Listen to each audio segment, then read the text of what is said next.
tiempo que sea necesario, que dependerá de la cantidad y del tipo de disolvente que estemos desgasificando. Luego dice burbujeo, o sea, igual, de un gas inerte dentro del disolvente con sonicación. Entonces aquí no utilizamos la mosca, sino que el matraz está dentro de algo, una tina, normalmente son tinas de sonicación. Entonces la sonicación lo que hace es generar ¿qué? Pues ondas, ondas muy cortitas pero que impactan mucho, entonces crean microvibraciones, y entonces es pues como más efectivo, ¿no? Que la mosca. Entonces con el proceso de sonicación está vibrando la muestra, y entonces lo que estamos haciendo es como acelerar el proceso de que salga la mayor cantidad de gases. Entonces, ¿de qué va a depender el uso del sonicador? Uno, de que haya un sonicador básico, y otro, pues de las tinas. O sea, los sonicadores necesitan agua, porque ese es el medio en el que van a conducirse las vibraciones. Entonces, los sonicadores, pues hay de tamaños. Entonces, hay sonicadores que solo son para tubos Falcon, por ejemplo, de 50 mililitros, ¿no? O hay sonicadores en los que sí podemos meter matraz, hacerle el Meyer de ni siquiera de 500, de 250. Entonces, eso va a importar. Si tengo que sonicar 4 litros de solvente, pues sí, ¿no? Entonces, ¿de qué depende una cosa u otra? Pues de que haya los equipos para hacer las desgasificaciones. Okay. Bien. Entonces, ahora, los disolventes polares que habíamos hablado antes, muy al principio, de otra clasificación, una de las clasificaciones principales dentro de los solventes orgánicos, pues tiene que ver con su polaridad. Entonces, ahora, dentro de los solventes polares, se dice, tienen una distribución desigual de electrones debido a la presencia de átomos con alta electronegatividad, como oxígeno o nitrógeno. ¿Sí yo creo que a qué se refiere la electronegatividad? ¿A qué? ¿Qué es la electronegatividad? La capacidad que tiene un átomo de atraer, bueno, electrones, ¿no? Ajá, es la fuerza o capacidad que tiene cualquier elemento de atraer hacia sí electrones. Entonces, en la tabla periódica, sí, más o menos así la tabla, ¿no? Entonces, en la tabla periódica, los elementos que están en los últimos grupos, excepto los gases nobles, ¿no? Son sobre todo los más electronegativos, y sobre todo los que están en la esquina superior derecha, digamos. Entonces, el más electronegativo es el flúor, luego pues también está el oxígeno, el nitrógeno, y luego al revés, los elementos menos electronegativos pues son los que están en los primeros grupos y además en las partes de abajo. Entonces,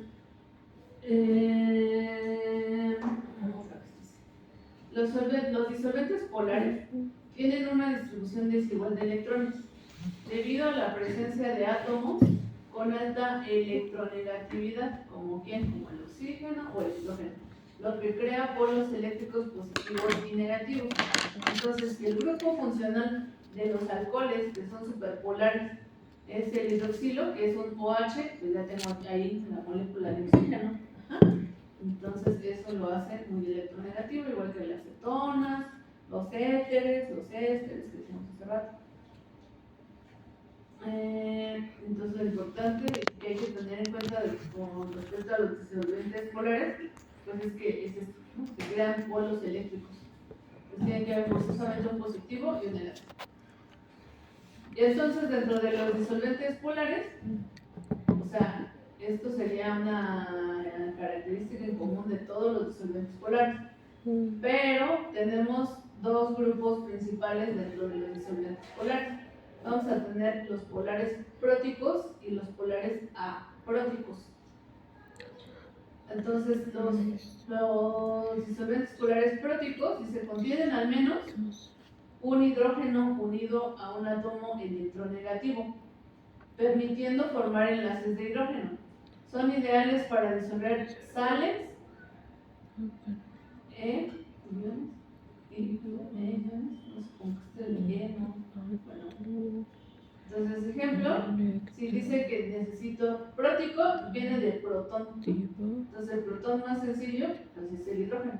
Entonces, contiene, dice al menos un hidrógeno unido a un átomo electronegativo.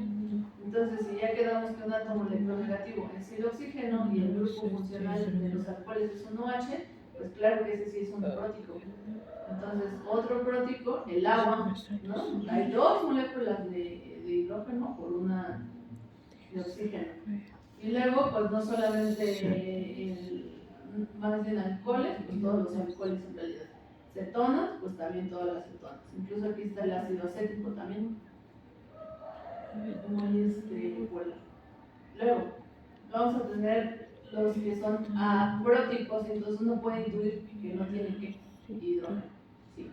Entonces, no tienen hidrógeno, no tienen hidrógenos ácidos capaces de formar puentes de hidrógeno, pero poseen un momento dipolar fuerte. ¿A qué se refiere? ¿Se acuerdan a qué se refiere esto del momento dipolar?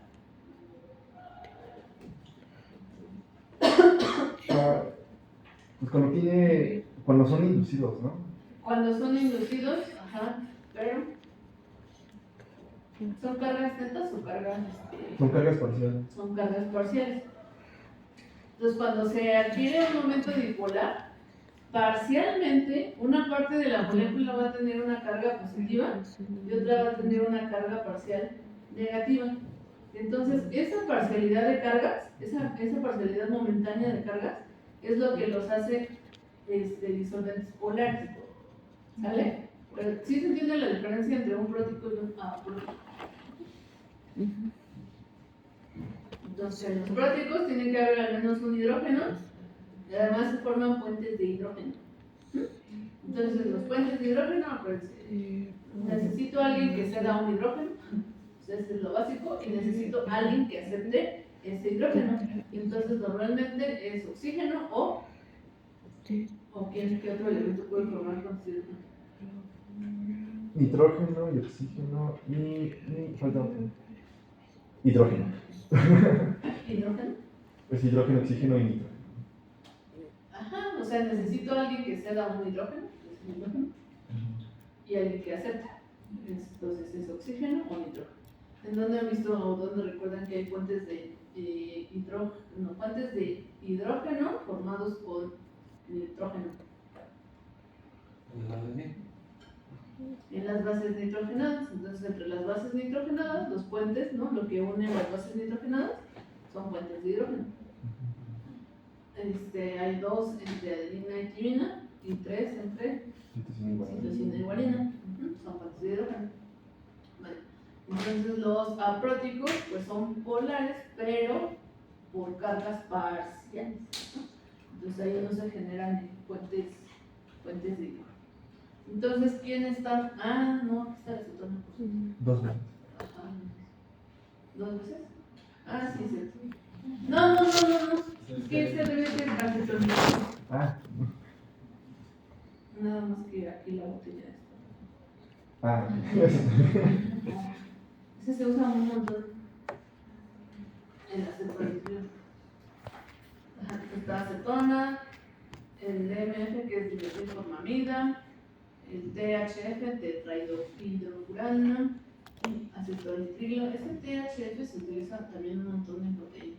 Puede ser incluso, entonces, hasta para extraer puede ser cualquier compuesto, bueno, molécula también, que sean aromáticos o resonantes, ¿no? Porque es lo que genera esas cargas, esas nubes electrónicas parciales. Aromático, sí, y solo sí, tiene grupos OH. Ah, ok. Pero ya no sería apróticos, serían todos apróticos porque tienen OH. Pues sí, pero ahí ya no, porque ahí más bien está, por ejemplo, el tolueno que vimos hace rato. El tolueno no es polar. Pero es alifático en todo caso. Polar. No, de hecho está. Ah, ok. Ajá, entonces vamos a tener a los disolventes apolares, eso sí, no hay otra clasificación de ellos, son apolares y ya. O no polares. Dice, sus moléculas presentan una distribución simétrica o una diferencia de electronegatividad muy baja entre sus átomos, lo que resulta en una carga eléctrica uniforme sin polos definidos. Entonces, si no hay competencia entre los elementos que componen a los solventes no polares, pues nadie compite por los electrones. Entonces, si nadie compite por los electrones, ni nadie está, o sea, está neutro casi, ¿no? Nadie tiene la necesidad de ceder, ni nadie tiene la capacidad de jalar. Entonces, si no ocurre eso, pues nadie gana cargas ni nadie pierde cargas. Pero sí son susceptibles, por ejemplo, el tolueno, SOH, sí lo hace susceptible de adquirir una carga parcial. ¿Por qué? Porque quiere decir que no hay alguien que esté compitiendo realmente por ese hidrógeno, por ejemplo. Entonces se crea más bien un momento dipolar. Y entonces no se crean momentos dipolares, más bien no se crean momentos aquí. Entonces eso los hace disolventes apolares, no hay carga. Entonces está el hexano, que se utiliza un montón, el tolueno también, el benceno, el cloroformo. Entonces el cloroformo se utiliza muchísimo, prácticamente no mucho al momento de hacer extracciones de cromatografía, sino más bien al momento de hacer extracciones. Entonces, por ejemplo, si yo estoy haciendo una extracción de ADN para quitar las grasas y compuestos no polares, se le hacen lavados con cloroformo. ¿El ADN es una molécula polar o no polar? Polar. Es una molécula polar. Esa sí tiene cargas. ¿Quién le dio los cargas? El ácido fosfórico. Bueno, los enlaces, Los grupos fosfato. Los grupos fosfatos. Ajá. Okay, y pues obviamente personal. Ajá. Entonces los grupos fosfato sí le dan una carga. Entonces, como le dan una carga al ADN, quiere decir que para extraer ADN necesito un disolvente polar. Ajá. Y entonces los lavados para quedarme con el ADN, pues son lavados con ¿qué? Con etanol, por ejemplo. Etanol al 70% o etanol absoluto. Y luego, si veo mi muestra y está contaminada con proteínas o con algunos azúcares, pues conviene darle un lavado con cloroformo para ayudarle a llevarme partículas no polares que se hayan quedado pues en mi extracto, ¿no? Entonces, tomando en cuenta que el ADN es polar, aunque yo haga un lavado con cloroformo, pues lo que se va a ir no es el ADN, sino todo aquello que sea no polar, por ejemplo. ¿Sí? Ok. Bueno, hasta aquí, dudas, preguntas, comentarios, ¿no? Bueno, entonces las tablas de la siguiente, ya vemos cómo se mide la polaridad. Más bien lo que me gustaría es que empezaran a revisar. En internet hay un montón de tablas, uno que dice, muchas de las empresas que venden equipos de HPLC o ¿sí? Tienen un montón de información sobre los solventes. Entonces, esta, por ejemplo, es una tabla de solventes polares apróticos. Y entonces tienen los diferentes solventes, sobre todo los más comunes, la estructura, luego esto que es importante a la hora de medir la polaridad, que es la constante dieléctrica, el momento dipolo, porque parece que estamos aquí en solventes apróticos, y además el punto de ebullición, que ya ahora ya sabemos por qué es importante tener en cuenta el punto de ebullición. Esa es una tabla de solventes apróticos. Luego esta de acá tiene la misma información, pero esta más bien tiene que ver con solventes próticos, entonces claro que están todos alcoholes. E incluso decíamos el ácido acético, también tiene la misma información. Luego, esta tabla que tiene solventes no polares, entonces igual, no son los únicos, pero son los que más se utilizan. Y tiene igual la misma información. Entonces, para medir la polaridad de una mezcla de solventes, sobre todo necesitamos este dato, que es la constante dieléctrica.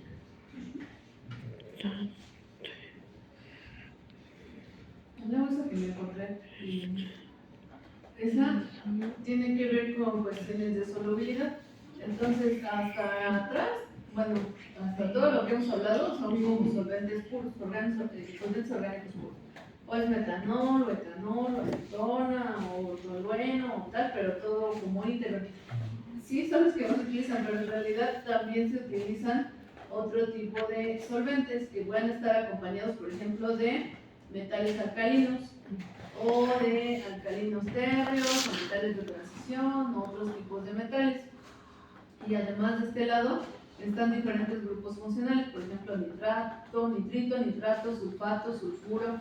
Entonces, todos estos grupos funcionales mezclados con los diferentes metales, la combinación de todos ellos va a resultar o en que sean muy solubles, que son casi todos que están en azul, que sean insolubles, que son los que están en rojo, o que sean medianamente solubles. Y si está en blanco, pues una de dos, es que esto no debe reaccionar, ¿no? O ay, no me acuerdo qué dice. Ay, no me acuerdo qué dice. Ahorita regresamos. Entonces, eso también hay que tomar en cuenta, porque les he dicho, por ejemplo, que a veces se utilizan ácidos. Lo que más se utiliza es ácido sulfúrico, pero también se utiliza ácido fosfórico. Entonces, hay que saber la naturaleza más de la combinación con otra cosa, qué polaridad da. Si la va a aumentar, si la va a disminuir, o qué es lo que va a pasar. ¿Sale? Entonces, para el jueves, pues revisan sus tablas y ya vemos cálculos de polaridad de diferentes solventes. ¿Vale? Entonces, hasta aquí, ¿dudas? David, ¿sabe? Entonces, ya podemos, yo creo que dejarlo hasta aquí. En realidad es como toda la información. Entonces, si se dan cuenta, se hace complejo, pero la base es la misma. Si ya entendieron de qué se trata, pero ahora es como, está bien, ¿no? Pero antes de hacer el proceso hay que tomar en cuenta todavía otras cosas que pueden modificar el proceso de cromatografía. Ese es bueno. Entonces vamos a hacer técnicas de gasificación. O eso ya Es no. que no estoy segura si en el laboratorio qué se usa. Porque yo lo que usaba es un recipiente, bueno, le llamamos Pyrex, que es la marca en realidad. Entonces, como en general, es como decir un Pyrex. Entonces, hay unos tubos Pyrex. Los tubos Pyrex para el HPLC tienen las tapas modificadas. Entonces, ¿por qué tienen la tapa modificada? Tienen una ventanilla que es la que va a permitir que entre la manguera que lleva el filtro. Esa es la modificación. Y para la desgasificación hay unas tapas que tienen un cerco, que tienen una entrada y una salida, ¿no? Y entonces lo que hacíamos era conectarlo a una bomba, y entonces sin gases inertes, de modo, o sea, solo con aire, estar provocando que burbujeara la muestra y entonces procurar sacar la mayor cantidad de gas. Aquí no sé cómo lo hacen, si lo hacen.